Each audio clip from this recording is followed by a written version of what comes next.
Okay, I'm going to share with you one of the most profound questions that's ever been posed to me. It really made me think a lot, and it's in regards to that progression, the succession from my life to my kids' lives. And there's one of them over there sound asleep. And I'm going to preface this with a bit of a story too. So the story is around Shaq. You know, everyone loves Shaq. He's so incredibly talented, such an amazing basketballer, an incredibly talented businessman.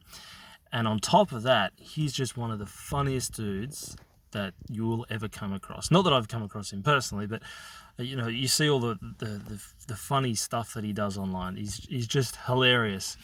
And I saw a quote the other day from him, and it was an extract from a podcast. And in this podcast, he was talking about how he constantly pushes his kids to, forge their own path, make their own success, leave the outcomes of their futures in their own hands and not to rely on him.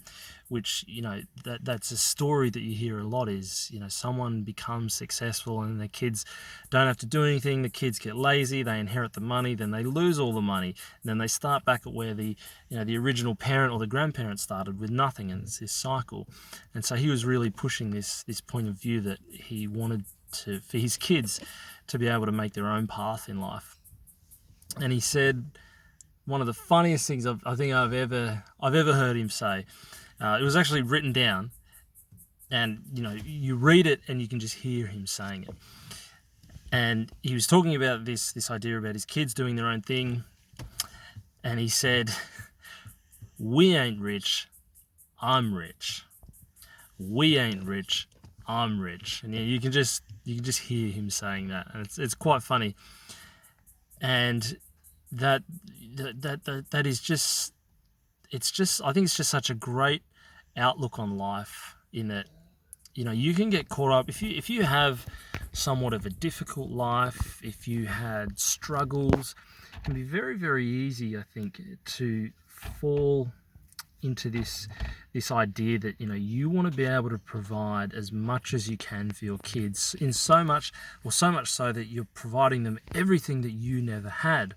And in a lot of cases, that can be a bad thing, because if you just throw everything at them, if you grew up in a really tough upbringing, really tough family situation, and you go on to be quite successful, and then you just pile everything onto your kids, man, they can turn out to be absolute spoiled little brats, become useless adults, and like I said at the start, this whole cycle of dependency just goes, well, not dependency, but this whole cycle of rags to riches and then back to rags, that just can be so reinforced.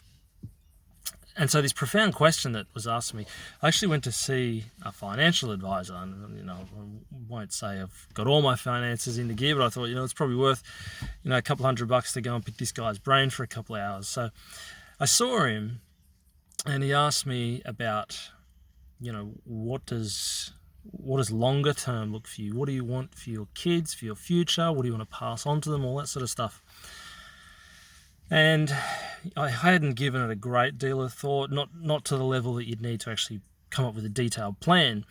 And I think I said to him something like, I'd love to be able to have something to pass on to them, whether that's some money or some houses or some shares or some assets that they can at least liquidate. And, that would help provide for them. If I was, even in the case of my early death, for instance, if I passed away early, it might be something that can give them a leg up. If there's late teenagers, early 20s, 30s. And he said to me, yep, fair enough. Most people that come into my office say that. I said, okay, well, that's fair enough. I think that's just what most people want to do. And he said, this was the question he asked. So he asked that one first. He said, what do you want to pass on to your kids?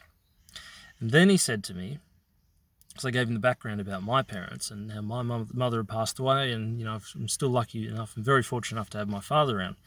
So he said, what do you want to pass on to your kids? And then he said to me, what do you want from your dad when he dies? And I said, nothing. I don't need anything from him. He's got his life, and I'm just so grateful that he's still here in his late 70s, and I just can spend time with him. I don't need anything from him.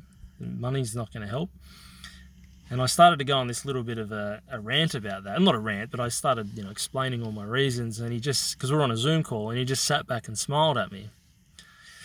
And then it clicked. And it clicked in my mind. He said, "You know where I'm going with this, don't you?" I said, "Yeah." And now you've just blown my brain like. The whole idea is that we can want so much to have things, to have something, a legacy to pass on to our kids. Yet when we turn around and we say, what do we want from our parents? Most of us will say nothing. We don't want anything. And so if we moved into our parents' shoes and we jumped into our kids, if we thought about it from our kids' perspective, when they become adults, what do I think they're going to say? They're probably going to say the same thing. They probably don't want a lot from you. They just want your love, your care, your affection. They want to know that you're okay, that you're looking after yourself. And that's I think at the core, that's the most basic things that any kid wants from their parents. And some parents die and they pass on big oodles of money and houses and all the rest of it. And yeah, that might be nice, but if it wasn't there, would that be an issue? Not really.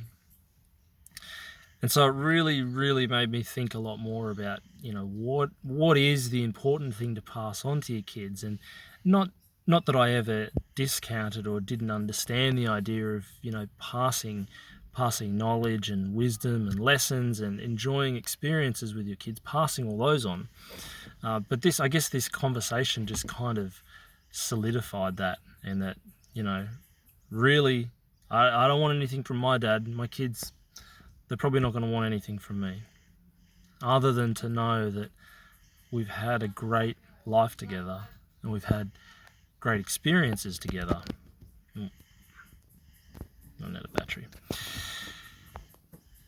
And yeah, I guess that's the moral of this story. That's the moral of this video. It's not so much about, it's just that understanding that your kids probably don't want or need as much as you think they do from you, and that the real things that they're after, the real assets to them is your time, your energy, the wisdom, the knowledge that you can pass on to them, the lessons that you can teach them. They're the things that are more important. And if there's a bit of cream on top in terms of a bit of money or a few houses or whatever else, well, so be it. But that's not going to be the deal breaker. That might be a cherry on top of an already sweet, delicious, beautiful pie. So I hope that helps. If you're stuck in that conundrum of thinking about succession planning in your life for your kids, then I hope this Whakaaro, these thoughts, provide a little bit more input into that thought process for you. Kia ora.